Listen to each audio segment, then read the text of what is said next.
There are moves that fill a roster spot. And then there are moves that change the feeling of an entire league. What Dave Roberts announced this morning was not a roster move. It was a declaration. A 2-for-1 trade that sent two pieces out of Los Angeles and brought back something the baseball world had not seen coming, another Japanese player, another name forged in the same competitive fire that produced the most dominant two-way player this sport has ever witnessed. Another samurai, as the headlines immediately began calling him, arriving in Dodger blue at the precise moment when the rest of the league was still trying to figure out how to handle the first one. The timing was not accidental. It never is with this organization. But before the celebration fully formed, before the magnitude of what Los Angeles had just acquired could settle into the consciousness of the league, another voice entered the conversation. Loud. Angry. And coming from exactly the direction you would expect. San Diego. The Padres GM did not wait for a press conference. He did not choose his words carefully or filter his reaction through the measured language of professional diplomacy. He spoke immediately, directly, and with a fury that revealed something deeper than frustration about one trade. He called it dirty tactics. And suddenly, what had begun as an acquisition story became something larger. Something with edges. Something that will define the conversation between these two franchises for the rest of this season and possibly well beyond it. To understand the trade itself, you have to understand what the Dodgers were missing. Not on paper. On paper, this roster has had very little missing since February. The names, the contracts, the projected statistics, all of it pointed toward a team built to win in October without significant additions. The front office had done its work. Roberts had his pieces. The foundation was solid. But baseball is not played on paper. And what Roberts had been watching, game by game, inning by inning, in the particular way that experienced managers track the things that don't appear in any box score, was a subtle but persistent vulnerability. Not in the lineup. Not in the rotation. In something harder to name and therefore harder to fix through conventional means. The team needed a different kind of presence. A player who brought not just production but a specific competitive texture. The kind of player whose arrival in a clubhouse changes the atmosphere of that room in ways that are felt before they are seen. He found that player in Japan's export market, which has been the most fertile ground in baseball for exactly this kind of acquisition over the last several years. The pitcher, a right-hander whose reputation in Japan had been built on a combination of devastating movement, extraordinary composure under pressure, and a competitive instinct that teammates described as almost frightening in its consistency, had been on the Dodgers' internal list since the previous winter. The moment arrived this week. The two pieces sent to acquire him, valuable, proven, but ultimately expendable within the larger architecture of what Los Angeles is building, were a price Roberts and the GM had already decided they were willing to pay months before the deal became possible. 2 out. 1 in. And the one coming in changed everything. His name arrived in the announcement before any other detail. Roki Sasaki. For those who follow Japanese baseball closely, the reaction was immediate and visceral. For those encountering him for the first time through this trade, the highlights that began circulating within minutes of the announcement provided all the necessary context. A pitcher with stuff that defies easy categorization. A fastball that arrives later than the hitter's brain expects it to. A splitter that falls off the table so sharply that veteran hitters who faced him in exhibition games described the experience with language that bordered on philosophical. He is, by any serious evaluation, one of the most talented young pitchers on the planet. And now he is a Dodger. The league's reaction split almost instantly along the lines you would expect. Teams with strong rosters absorbed the news with the careful neutrality of organizations that know better than to show alarm publicly. Teams already chasing Los Angeles in the standings absorbed it with something closer to despair. And the Padres, who sit directly behind the Dodgers in a division race that has been defined as much by psychological warfare as by wins and losses, absorbed it with something that bypassed despair entirely and went straight to outrage. The Padres GM spoke within 2 hours of the announcement. He did not look like a man who had prepared remarks. He looked like a man who had been sitting with something for weeks and had finally found the moment to release it. He stood in front of reporters with the tense stillness of someone controlling themselves carefully. His voice was even. His words were chosen. But underneath both, something was burning. What the Dodgers are doing, he began, goes beyond normal competitive roster building. What they are doing is a systematic and deliberate effort to corner a specific market, Japanese baseball talent, in a way that is designed not just to help their team but to prevent other teams from accessing that same talent pool. He paused. Let that land. That, in my view, constitutes dirty tactics.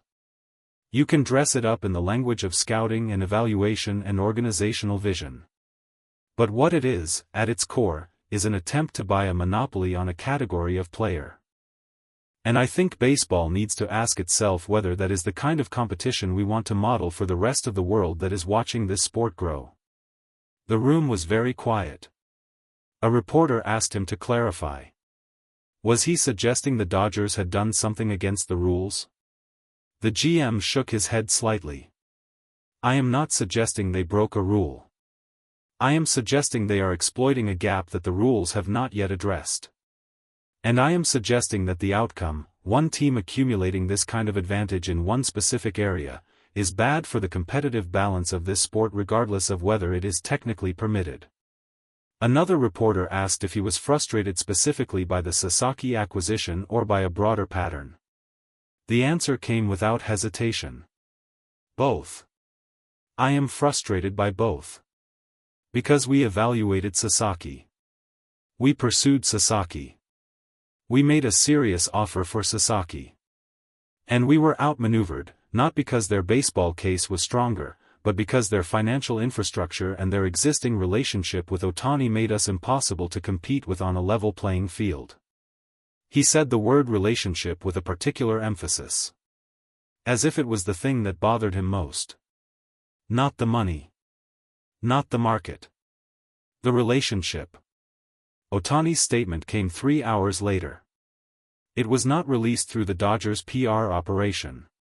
It was not delivered at a scheduled media availability. It arrived the way Ohtani's most significant communications always arrive, quietly, without theater, through a channel that felt almost deliberately understated given the magnitude of what it contained.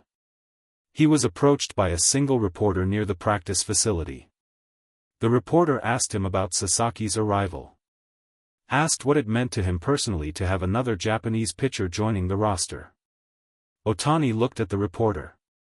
And then he said 4 words that stopped the baseball world. He's on the team. Not I'm excited. Not this is great for the organization. Not the careful, diplomatic language that players use when they want to acknowledge something without saying too much. 4 words. Flat. Certain. Spoken with the particular weight of someone who is not describing a transaction but confirming a reality that, to him, has already fully settled. He's on the team. The reporter, to their credit, understood immediately that something significant had just happened. They followed up. What does it mean for the Dodgers to have 2 Japanese players in the rotation? Ohtani considered the question for a moment. It means we are better. That is all it means. Everything else, the stories around it, what other people say about it, that is not my concern. My concern is winning. And we are better at winning today than we were yesterday. He turned to leave. Then stopped. And added one more thing without being asked. Roki is not here because of me. He is here because he is good enough to be here. I want people to understand that. He earned this. What happens next, he will show everyone. Then he walked away. Those words traveled through the baseball world faster than any press release could have moved them. Because they contained something that the Padres GM's anger and the league's speculation and all the transaction analysis in the world could not provide. Clarity. Direct, unadorned, completely honest clarity about what was actually happening in Los Angeles. Roberts held his press conference in the early afternoon. He arrived looking like a man who had slept well, which, given that the trade had been finalized well past midnight, said something about his relationship with difficult decisions. When you have made the right call, the hours don't cost you anything. He spoke about Sasaki first. About his stuff, his mentality, his preparation habits, his ability to absorb pressure without being changed by it. He spoke with the specificity of someone who had watched a great deal of film and asked a great deal of questions and arrived at conclusions through evidence rather than reputation. What you're going to see from Roki, Robert said, is a pitcher who competes from the very first pitch of the very first inning. There is no warming up period. There is no easing into it. He arrives ready. Every time. A reporter asked him about the Padres GM's comments. About the dirty tactics accusation. Roberts was quiet for just a moment. Not defensive. Not dismissive. Quiet in the way of someone deciding how much of what they actually think to share. I respect that teams are going to have reactions to moves that affect their competitive position, he said finally. That is part of this business. What I would push back on is the characterization of what we do as anything other than thorough preparation, honest evaluation, and a willingness to commit when we believe in something. He paused. We didn't sign Shohei Ohtani and then decide to build a Japanese pipeline around him. We identified the best available talent. It happened to come from Japan. If the best available talent had come from Venezuela or the Dominican Republic or South Korea, we would have moved the same way. We go where the talent is. That is not dirty. That is scouting. Another reporter pressed him. But didn't Ohtani's presence give them an inherent advantage in recruiting Japanese players? Roberts allowed the smallest trace of something that wasn't quite a smile. Having Shohei Ohtani on your team gives you an advantage in everything. That is why we have Shohei Ohtani on our team. In San Diego, the Padres lost their game that evening. It was not a catastrophic loss. Not a blowout. A close game decided in the late innings by the kind of small margins that define a pennant race, a missed assignment, a pitch left in the wrong location, a moment where the better team made the play and the other team didn't. But the score felt heavier than the game warranted. Because it arrived on a day when the team directly ahead of them in the standings had announced the biggest acquisition of the year. When the GM across the division had publicly accused them of manipulation and received, in return, nothing more than calm, confident rebuttals that somehow made the accusation look smaller rather than larger. When Ohtani had said 4 words that carried more authority than any press release. He's on the team. The Padres scored 3 runs. The Dodgers weren't even playing. But Los Angeles won today anyway, in the front office, in the press conference room, in the quiet corridors of the league's collective imagination where the real competition for October is already being decided. Sasaki arrives tomorrow. The rotation meeting is scheduled for morning. And in a clubhouse that has spent this season proving that it is building something unprecedented, something that the rest of the league can criticize but cannot replicate, can complain about but cannot stop, another samurai is putting on Dodger blue. The league can call it whatever it wants. In Los Angeles, they call it a plan.